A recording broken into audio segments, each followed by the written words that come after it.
We now return to the Great Ace Attorney Chronicles. We can now do episode 3 of the escapades at the British Supreme Court. This escapade takes place as Ryunosuke and Susato visit Lord Strongheart to report on the outcome of Mr. Natsume's trial. They find a flustered Inspector Gregson attempting to solve a very taxing problem before his time runs out. Continue.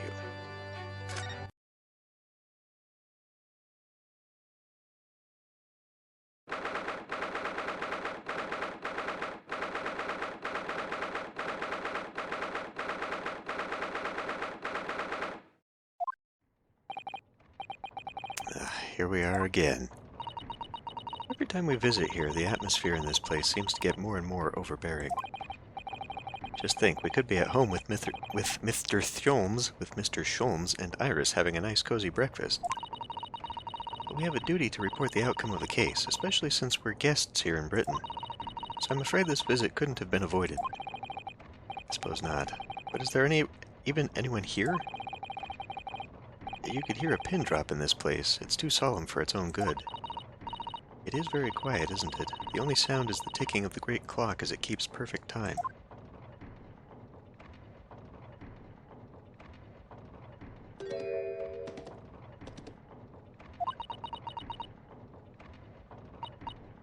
What was that, I wonder? The usual comforting sound of the clock seems to have been joined by a less comforting shuffling sound today.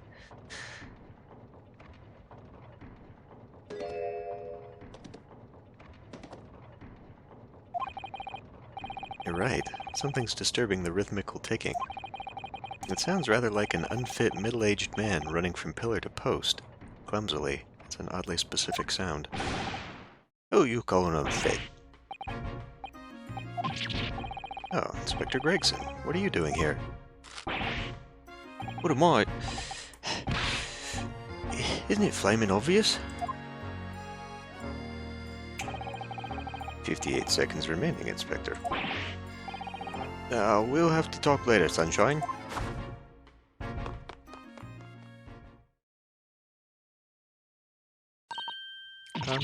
Good morning, Lord Strongheart. Wow, he's really looking fiercely at his pocket watch today. And good morning to you. Business so early in the day? Oh, yes. Well, I mean, it's about the other day. We are to deliver our report, Lord Strongheart. Cannot read tonight, as our dealings with Mr. Natsume are now over. Ah, yes, the little Japanese man. I've already cast my eyes over Van Zeek's report.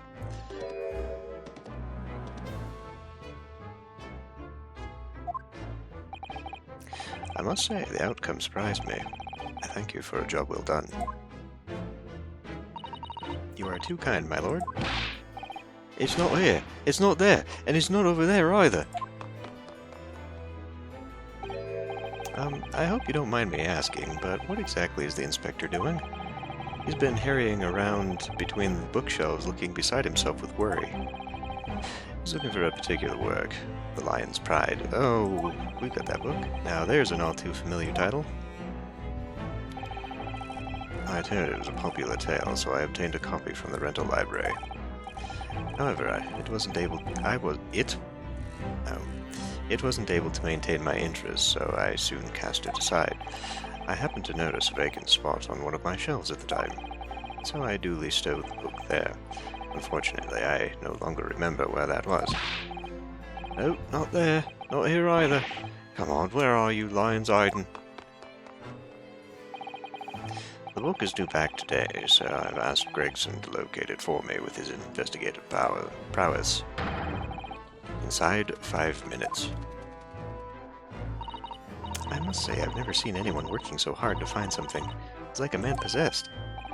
Ah yes, that's because his month's salary is staked upon the outcome. At whose instigation?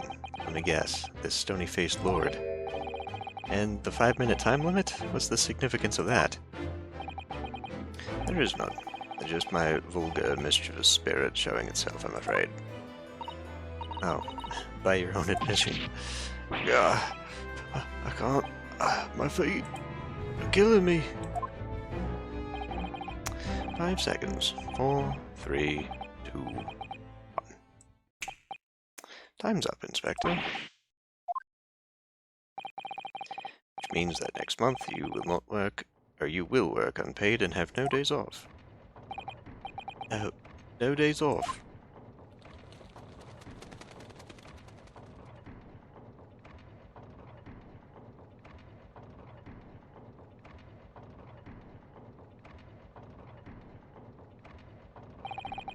There really are just so many books here. It's overwhelming. Some, perhaps. I've purchased every book, new or old, on the subject of law from all over the globe. What does the book that we had have to do with law? I believed a few short decades ago, a place like this couldn't have existed. A private library? What do you mean, Inspector? When I was a lad, no one ever dreamed of buying books. Oh, I see. Western books are such luxury items, I suppose, with their leather covers and fancy bindings. No, that's not it. Oh? There was a tax on paper, see? Oh, on paper? Yeah. I mean, it was abolished about 30 years back now, but it used to be the case. It was a tax levied on any kind of paper. So obviously that meant most folks couldn't afford to buy any books at all. Is that why places like the rental library you mentioned before came into existence, Lord Strongheart? Indeed. Vestiges of the paper tax system, you could say. The general public consider books as items for hire. London is home to a vast lending library of some 3.5 million books. You couldn't hope to read all of that even if you were reincarnated 10,000 times. Even I would choose to rent a book rather than purchase it if I knew I would read it infrequently. The subject of taxes actually surprised us already in the last few days. It came up in Mr. Natsume's trial. It seems that the window in his room was filled in due to some kind of window tax. That would be true. Fortunately, the window tax was abolished here some 40 years ago. Sadly, in the East End in particular, many windowless houses remain. Britain's always had a bit of a thing for taxing stuff. Whatever they can tax, they tax. Sugar, salt, tea, coffee, you name it. Candles, beards. Wait, sorry, what was that last one? Did you say beards? Yep, the beard tax. Really, never heard of it. Never. Why should people have to pay money just because they let their facial hair grow? You may well ask. I suppose it's because it makes them look self-important. The Naruhodos will have a strict family policy of no facial hair, I think. You can relax. The beard tax was confined to the annals of history long ago. Even so, it's clearly something the British really love. Paying taxes, I mean. Paying them? Yeah, you've got that back to front, Sunshine. But you can't deny you've had a lot of funny taxes over the years. You'd never find anything like that in Japan. Would you, Miss Sasato? In actual fact, I'm afraid to say that you would, Mr. Naruhodo. What? No, you don't mean... Surely there's never been a window tax in Japan. No, but there have been similarly obscure taxes. For example, in the Edo period, there was a frontage tax. What was that? It was a tax not on windows, but on the entrance to properties. The larger a property's entrance was, the greater the tax that was levied on it. Even today, some mansions survive with extremely narrow entrances due to that old form of taxation. I had no idea. So you Japanese are as twisted as us Brits. But we never had a beard tax. I mean, that's really going a step too far. Well, no, that's true. I'm not aware of any taxes for beards, at least. What do you mean, at least? Well, rather than tax them, the shogunate did once prohibit them outright. The ruling class prohibited beards? It was called the Great Beard Prohibition. It was an Edo period edict. But why did the powers that be want to ban beards? Because it makes people look self-important? Just an idea. It would seem that rulers in the East and the West have had very similar ideas over the years. There been other unusual taxes in our history, even in our current Meiji period. There have? For example, though it was before either of us were born, there was a rabbit tax.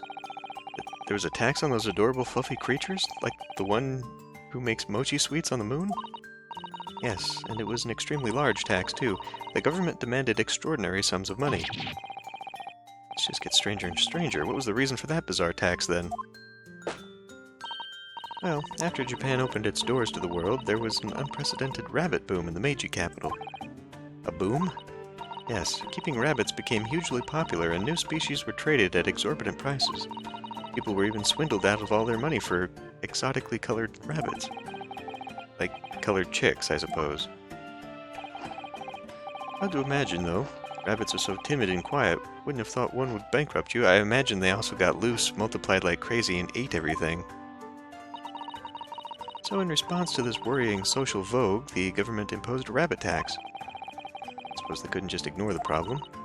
And it worked, because the rabbit boom came to an abrupt end. 6 years later, the tax was abolished. Well, I hate to say it about my own country, but Japan is strange.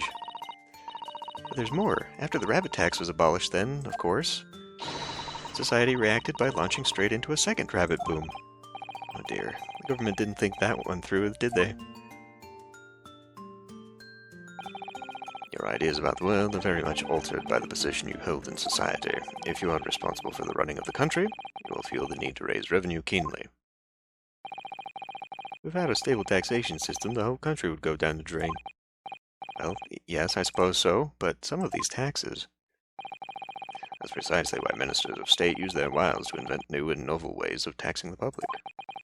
Novel ways? Tell me, Mr. Naruhodo, if you were one of my country's statesmen... Me, a British statesman? Yes. What novel tax would you impose? Pray, give us something truly original. Inside 5 seconds. What? Think of something that everyone uses, Mr. Naruhodo, and really squeeze every penny out of the population. How about a coal tax? That's quite the intense stare. I'm very glad Sasato isn't in charge. So, time's up. So, what is your answer? Well... Air, maybe? Yes, how about air? An air tax, you say? Oh, well done, Mr. Naruhodo. A truly novel and fiendish idea, especially in an era when coal and smog were prevalent throughout society. Fresh air tax, huh? Well, everyone has to breathe, so while the population is inhaling air, my government is inhaling money. Blimey, you're a tyrant at heart, ain't you? A somewhat radical solution to a country's revenue problems, but sadly not an original one. No, you mean to say? Surely not. You mean a tax on air has been imposed in the past? It was last century. The finance minister of our neighbor, France, proposed it. What? If I ever go for a visit, I'm holding my breath. Unsurprisingly, it was strongly opposed by the public and soon scrapped. The minister didn't last long either. Oh dear. Although clearly that would have been an untenable situation. The public at large are a force to be reckoned with. Don't I know it. How about you, Inspector? What new tax would you impose? What... Why are we talking about this? Let me see. My first thought is a tax on objections. Sorry? Been hearing far too many of them recently in court. There's a particular lawyer I have in mind as it happens. So I think an objection tax would be very handy. Good to see you don't allow your personal feuds to influence your work in public office.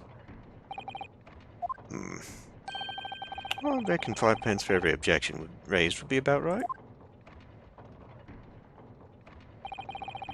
Most amusing proposal, Gregson.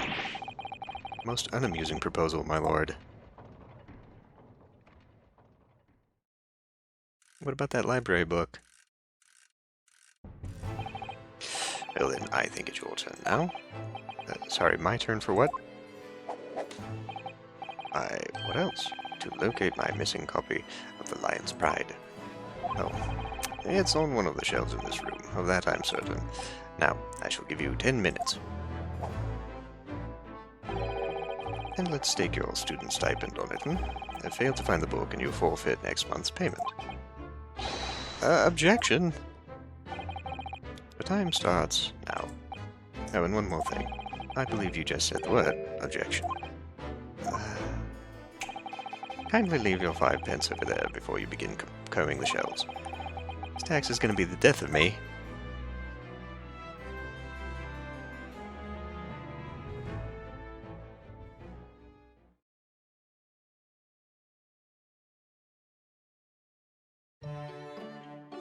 Oh, we don't even get to play that out. Okay, well, fine, whatever. See you next time.